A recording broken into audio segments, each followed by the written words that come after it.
petal again, and look at me wetting in the direction that the petal curls. I think that's a good habit to get into when you wet something.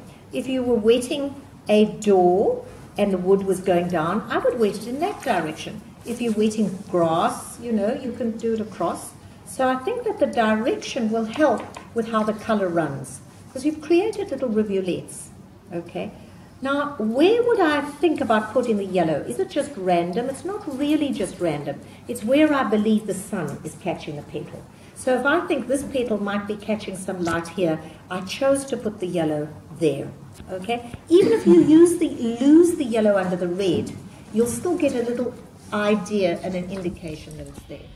So good, rich, almost thick, but not pasty and blobby. And I'm starting here because this is where it's attached to the middle of the flower, and it's going to explode on me so nicely. So what's that yellow called? Gamboge? It's New Gamboge, but you know there's an issue with New Gamboge made by Winsor of Newton. They've just changed their recipe, their formula.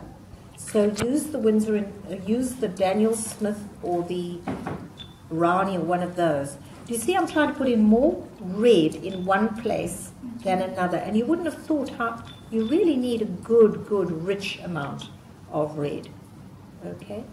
And I'm trying to put it more in one place than everywhere else. Over here I'm going to have a bit of serendipity. And we're going to take some good, rich alizarin crimson. And over here might be a deep dark. I could go in there afterwards when this is all dry and I remove this and I've got my texture and paint some more detail of the seed head.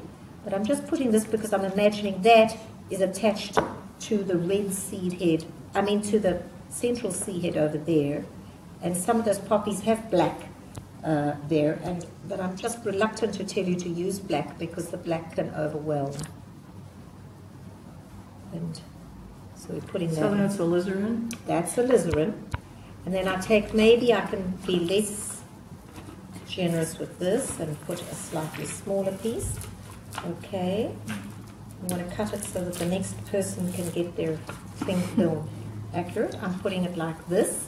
My fingers hold it at the central part there and I pull. I pull the little pleats in this direction. I try to direct them. If it goes outside the lines, that's pretty. You've got a papery little thing happening there. It doesn't bother me. Okay? And it's going to dry with all these crinkles, but I want the crinkles more or less in the pattern that the petal will. And I'd like to preserve that little bit of yellow and that little bit of yellow. So I think I have to paparazzi here.